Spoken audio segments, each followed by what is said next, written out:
Sir एक बात की दुख होता है कि मैं पाकिस्तान की जंग तो ऐसे ही जीत गया और अपने ही देश में जंग हार रहा हूँ। आज तक मैं बोल नहीं पाया क्योंकि मेरे को ऊपर से दबाव था। अधिकारियों ने मुझे कितना टॉर्चर किया ये सिर्फ मैं जानता हूँ सर, मैं जानता हूँ। मेरी नानी गुजर गई उस सदमे में। मैं अपने लिए नहीं गया था, अपने देश के लिए गया था। इसी देश के लिए अभी जो पीड़ा हो रही है ना हमारे साथ, इसीलिए आवाज उठा रहा हूँ। ये सच बोलना ये भी अपराध है तो मैं अपराधी कर दूँ। मैं तो सरकार को बोल रहा हूँ मुझे फांसी लगा दो भाई इंडिया गेट पे। इच्छा मृत्यु के लेटर दिए थे राष्ट्रपति को 2019 में पत्र व्यवहार में। राष्ट्रपति को लेटर देने के बाद 2024 आता है और उसको घर भेजा जाता है। आज भी अग्निवीर की बातें बोल रहे, कोई बोल रहे पॉलिटिक्स। एक भी नेता हिंदुस्तान में पैदा नहीं हुआ जो हमारे देश की जवानों की बात एक बार बोल सके। जांच कर दो इन जवानों की, अगर सच है तभी तो आवाज उठा रहे हम, अगर गलत रहते तो क्यों आवाज उठाते।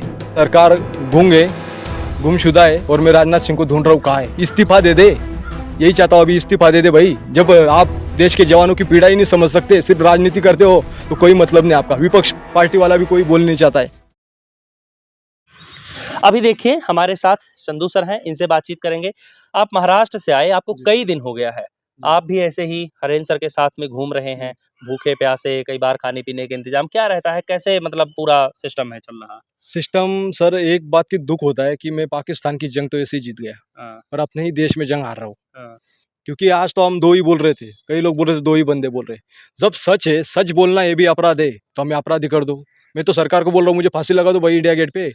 इच्छा मृत्यु के लेटर दिए थे राष्ट्रपति को 2019 में पत्र व्यवहार में।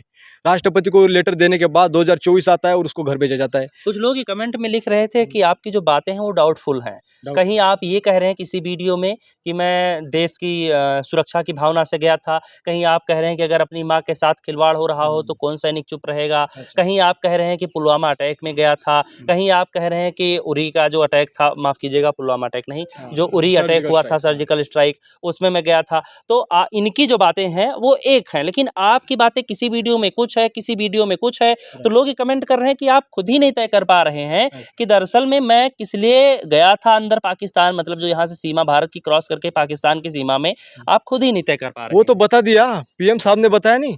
सर्जिकल स्ट्राइक हुआ था 28 सितंबर को 2016 में सर्जिकल स्ट्राइक हुआ था हरियाणा में, चुनाव में बोला नहीं पीएम साहब ने बोला। उसी सर्जिकल स्ट्राइक का तो हिस्सा था मैं। मेरा पीओ पार्ट ऑर्डर में देखियो, पीओडब्ल्यू किया है, पता है, प्रिजनर ऑफ वॉर, जंगी कैदी। लेकिन बाहर जितने खबरें हैं लोगों ने सर्च किया होगा, लोगों ने सर्च किया होगा कि भाई चंदू चौहान के साथ क्या हुआ। हर जगह यही देखने को मिल रहा है कि आप जंग में नहीं गए थे, तो आप ऐसे ही घुस गए थे। आप वही तो मैं बता रहा हूँ।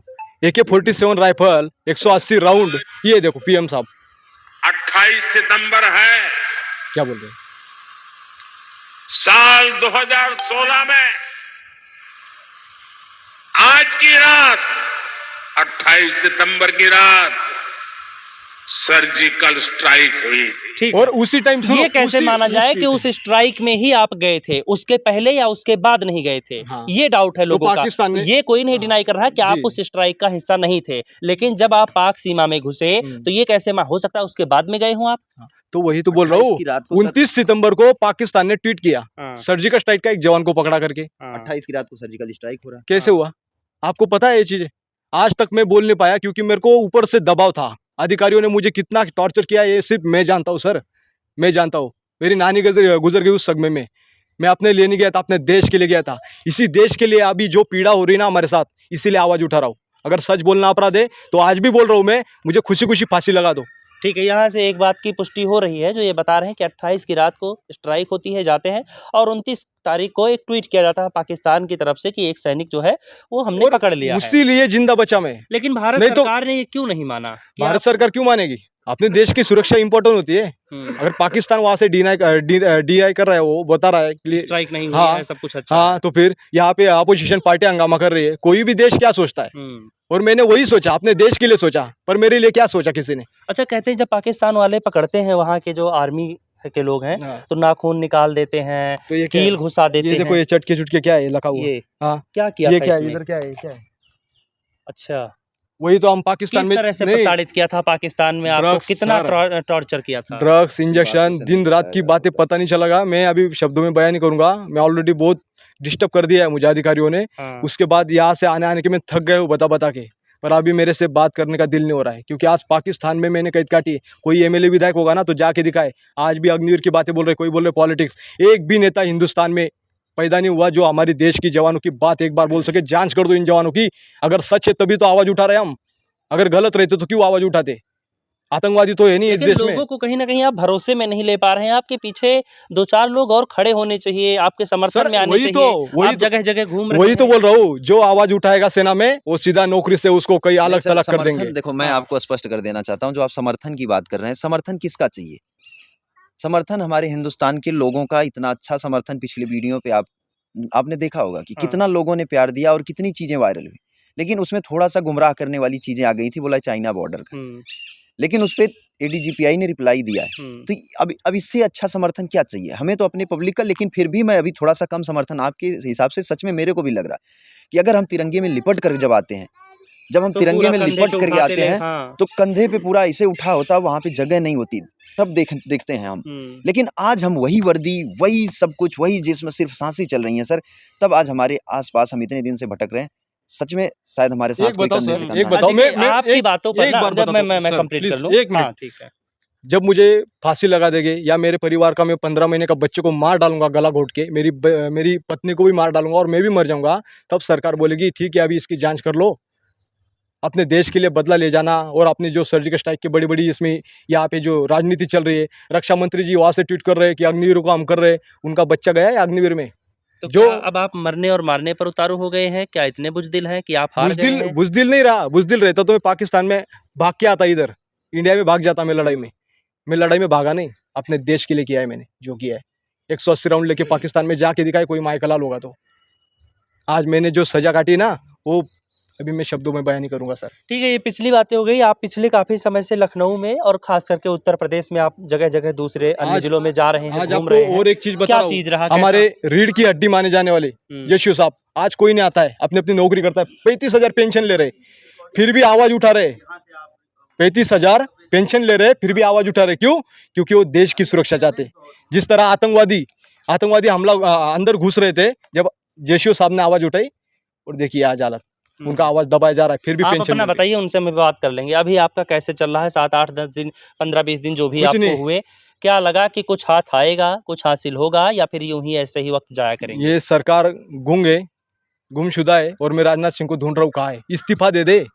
यही चाहता हूँ अभी, इस्तीफा दे दे भाई। जब आप देश के जवानों की पीड़ा ही नहीं समझ सकते, सिर्फ राजनीति करते हो, तो कोई मतलब नहीं आपका। विपक्ष पार्टी वाला भी कोई बोल नहीं चाहता है। सरकार तो किसी की भी हो, वो गूंगी बहरी ही रहती है। हाँ। लेकिन जो विपक्ष है, वो तो हमेशा आगे बढ़कर तो के वो भी नहीं बोल रहा है आवाज़ ना। उठाने के लिए तत्पर राहुल रहता गांधी है, के वो आ भी गए, मोदी हमने की आवाज तरह ही। दिया सभा में, यही कोई यही आवाज नहीं उठा रहा समस्या है। है, यही समस्या है जिसकी वजह से आज वही सरहद की जो हिफाजत करता है, आज वो हिंदुस्तान की सुरक्षा को बचाने के लिए, जिसपे सिर्फ राजनीति चल रही है, उस स्वयं उसे आगे आना पड़ रहा है। सिर्फ उसे ही नहीं, किसानों के साथ पीड़ाएं हो रही तो किसानों को आगे आना पड़ रहा है, किसी के साथ हो रही तो उसे आगे आके लड़ना पड़ रहा है। लेकिन अब आप सोचिए कि कितनी हमारे देश की ये सपा विडंबना नेता ने कहें आपका ट्वीट किया या था, कैसे किया? आसानी से कर दिया या फिर उन्होंने भी जद्दोजहद के बाद में? नहीं, जद्दोजहद नहीं, हम जो वो यात्रा जो हमने हिंदुस्तान बचाओ जो यात्रा हमने निकाला है अपना, भारतीय हुँ, सेना बचाओ, हुँ, देश की सुरक्षा बचाओ, हुँ, तो जब वो हमारे यहाँ की सांसद जी हैं, हुँ। हमारे यहाँ की सांसद जी हैं, तो हम उनसे बात करते हैं, उनसे मिलते हैं, तो उन्होंने ट्वीट किया, बोला ठीक है हम आपकी बातों को ट्वीट करेंगे, लेकिन वो भी उसमें भी थोड़ी अधूरी बातें रह गई। प्रिया सरोज। सिर्फ उसमें अग्निवीर के ऊपर बातें रखी गई और हम लोगों की पीड़ाओं की जांच कराने की बातें उसमें नहीं आ पाई हैं।